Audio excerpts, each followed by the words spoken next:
Saúde e política nortearam muitos dos nossos temas, como Psicopatas do Cotidiano, que foi um sucesso por ser um problema tão pouco discutido, e a depressão, uma doença silenciosa que precisa ser melhor esclarecida.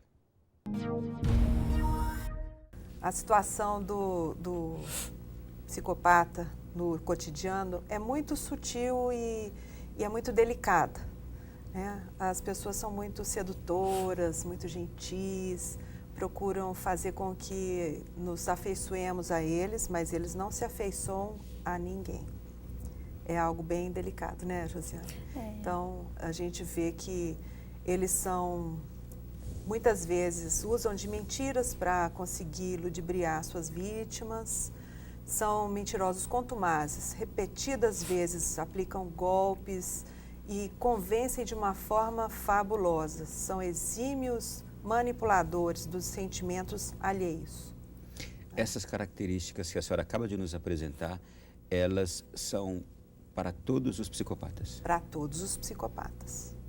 São pessoas, em geral, com traços de inteligência diferenciada e com nenhum medo de consequências, né? Eles são muito destemidos, costumam se vangloriar dos seus atos, têm interesses sempre que eles têm como conquistar prazer, status ou poder, a qualquer custo eles vão atrás como predadores da nossa espécie.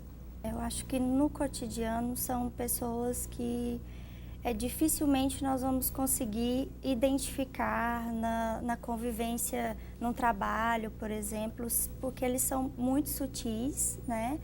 E têm estratégias bem veladas, porque eles costumam saber que estão fazendo uma coisa errada. Estamos todos falando mais da depressão, né? Era dito melancolia, tanto tempo atrás, né? E realmente a prevalência é assustadora. Como você introduziu, né? Você que conhece alguém em casa, provavelmente alguém vai conhecer alguém com depressão. Porque a prevalência hoje, os Estados Unidos, eles conseguem fazer uma estatística melhor.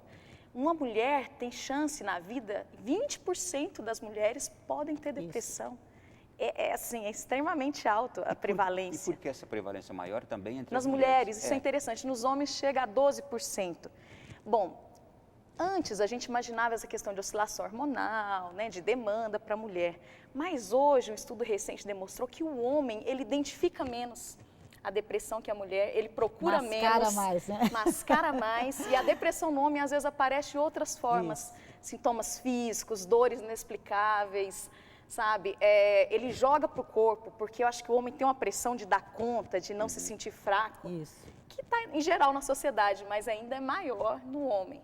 Então, tomem cuidado com esses sintomas ansiosos, taquicardia, dores não explicáveis, né, desânimo que, né, o homem procura vitamina, procura tudo, né, para reagir. Ele pode estar no quadro depressivo e não saber. Quando a gente pensa, como ela falou, na prevalência que é uma conta de 20% da população mundial. Né? Uma a cada 5 mulheres pode correr o risco de desenvolver ou de ter, em alguma fase da vida, um episódio ou vários episódios, né? Como é uma doença crônica, que ela é uma doença cíclica, que ela vai e volta, não é uma vez só, principalmente nas fases da mulher, né? De mais oscilação hormonal, como um parto, a própria síndrome da tensão pré-menstrual, aquela coisa, todo mês ela desenvolve naqueles dias, como se fosse uma mini depressão ali, algumas que têm a depressão pós-parto, né, que a gente também tem que considerar, e a menopausa, meu amigo, que é a crise da meia-idade nas mulheres, que bate de uma forma muito diferente para os homens, porque a mulher é muito mais voltada desde a educação dela, né, em prol da família, de criar os filhos. Então, eu tenho visto muitos casos de mulheres mais 50 que o que aconteceram. A vida inteira elas viveram em função da família. Mas falar de saúde é também relembrar doenças pouco conhecidas, como abordamos aqui no tema sobre doenças raras. E também uma outra doença que nos dias de hoje é muito mais comum entre os jovens, a nomofobia, vício nas novas tecnologias. A gente pode, Juliana, melhor do que eu, né, pode falar da classificação das doenças genéticas, mas eu vou pegar a classificação da portaria, né, 199, que é essa portaria do Ministério da Saúde. Então, são 2 eixos principais de classificação. Nas doenças genéticas, tem os erros inatos de metabolismo, tem as doenças relativas a anomalias cromossomais, vão ter doenças, como, né, Juliana já destacou, que vão afetar cognição, memória, raciocínio, né, desenvolvimento intelectual. E tem um outro grupo de doenças que vai afetar, né, sistema motor, vai afetar, né, outros sistemas do corpo.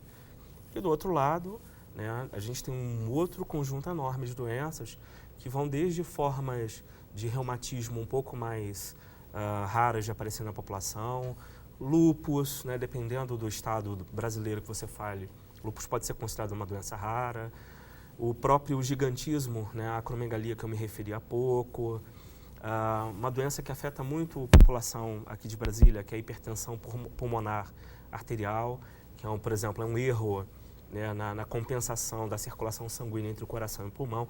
Então tem, né, as doenças genéticas, que Juliana melhor do que eu pode falar, e tem esse outro grupo de doenças que vão envolver outros sistemas, outras especialidades médicas que não o geneticista. Dentro das doenças genéticas, a gente pode fazer classificações, né, de maneira muito, muito variada. O que a gente vê num primeiro momento, então, seria mais ou menos seguindo essa colocação que o professor Nathan fez. São os erros inatos de metabolismo, que são aquele grupo de doenças genéticas que seriam potencialmente tratáveis. Infelizmente, nem todos são tratáveis, mas aquele pequeno grupo de doenças genéticas que tem algum tipo de tratamento que poderia levar até uma possível cura da doença, são essas que estão enquadradas, então, nesse grupo de erro inato de metabolismo. A gente tem, então, as malformações congênitas, em que o indivíduo nasce, na verdade, com algum tipo de defeito físico ou algum que a gente chama de dismorfia facial, né? Em que o indivíduo tem, às vezes, uma orelhinha um pouquinho diferente, um nariz um pouquinho diferente, que permite, então, que a gente desconfie que possa haver uma causa genética por trás daquelas diferenças. Nomofobia. Sim. E pode ser considerada uma doença, e se for, é uma doença grave dos nossos tempos? É uma boa pergunta. Nós estávamos conversando agora há pouco, eu e o Fernando, e eu dizendo que eu comungo muito da linha da psicanálise. A psicanálise, ela não fecha um quadro patológico, né? Até brinquei que se a gente for pegar e colocar tudo no DSM, nós vamos ter um livro considerável, né? Um manual considerável para ficar observando. Na verdade, são doenças ou são hábitos e vícios dos quais a nossa sociedade da atualidade, ela vai ter, e vamos ter outras, por causa da tecnologia. E à medida que ela vai chegando, ela também vai trazendo as suas próprias falas e as suas próprias manias e as suas próprias dependências, né? A nossa sociedade, ao longo do tempo e das revoluções industrial e todas as outras que aconteceram, a revolução tecnológica, ela se equipara a todas as outras revoluções, saída do campo para a cidade, a revolução industrial, e assim foi por diante. Então, naturalmente, nós fomos observando essa sociedade que morava no campo, que foi para a cidade, passando por violência, costumando em locais mais apertados, o estresse e todas as outras coisas que foram se adaptando a isso, foi uma leitura posterior daquilo que era uma revolução e nós não percebíamos. Hoje, a tecnologia ela vai chegando e vai trazendo a sua própria fala. E aí cabe a nós fazermos uma leitura dela. E aí eu, partindo da psicanálise, eu vou dizer, se eu começar a fechar quadros, eu vou fechar esse sujeito naquilo, e a nossa sociedade, ela já naturalmente, ela patologiza as coisas, né? A gente passa a olhar uma coisa como se não tem jeito, é por aí. Exatamente. Né? E nós acreditamos mais na subjetividade desse sujeito e na flexibilidade dele. Ele pode vir a evoluir dentro dessa questão a partir de uma própria autoanálise. Ou um pai tomando um celular de um filho. Ele morre no primeiro dia, mas no segundo ele ressuscita, né? Porque simplesmente ele vai ver que tem vida e o pai não vai dar, né? Então, essa questão eu não colocaria ela como uma doença, mas eu colocaria como um vício, como uma dependência, ainda em estudo, porque é nova, né? Tem que ter o distanciamento Temos histórico, que ter o né? distanciamento histórico para Pra podermos avaliar. fazer uma avaliação mais profunda dela. Para fechar essa edição comemorativa do nosso programa, abordamos temas importantes da área de política, como a famosa Operação Lava Jato e o impeachment da presidente Dilma Rousseff. Foram temas excepcionais que renderam debates esclarecedores. A gente já conversava aqui agora há pouco que é a mais longa novela brasileira, que é essa Operação Lava Jato. Todos os dias com um capítulo, as palavras foram do Dr. Sandro, do Dr. Fernando. Agora, isso envolveu os políticos, isto é, a Operação Lava Jato descobriu que os doleiros estavam a serviço dos políticos. Como é que acontece isso, Sandro? É muito complicado, né, a gente fazer essa avaliação. O doutor acabou de falar da forma com que eles legalizam o dinheiro, né? Isso nós fomos observar aí na imprensa. Qualquer pessoa agora pode pegar e acessar o Google aí. Vocês vão ver a quantidade de notícias que nós temos de políticos que têm empresas de consultorias e que essas empresas faturaram milhões, né? No caso do Zé Disseu, tivemos casos de outros ministros aí já no início do governo Dilma, com esse mesmo tipo de problema. Eles estavam ali ocupando o cargo de ministro, ao mesmo tempo... Só te cortando, inclusive o Zé Dirceu se disse, depois que descobriu a empresa de consultoria dele, que a empresa dele era especialista em tudo, não é? Tá vendo? Criou uma empresa especialista em tudo e ganhou dinheiro com ela. Não tem como hoje nenhum profissional ser especialista em tudo. Nem o doutor que é advogado vai conseguir ser especialista em todas as áreas do direito. Imagina se ele fosse especialista em tudo, né? Em comunicação, em medicina, enfim. Então, assim, essa explicação do doutor mostra muito bem como a Lava Jato aconteceu, né? Esses políticos, a grande maioria, montaram aí as empresas de fachada, empresas de consultoria, e essas próprias empresas pagavam ali aquela propina por serviços que jamais foram executados. Então, um dos inícios de toda essa confusão está exatamente nessas empresas, nessa forma de agir dos políticos.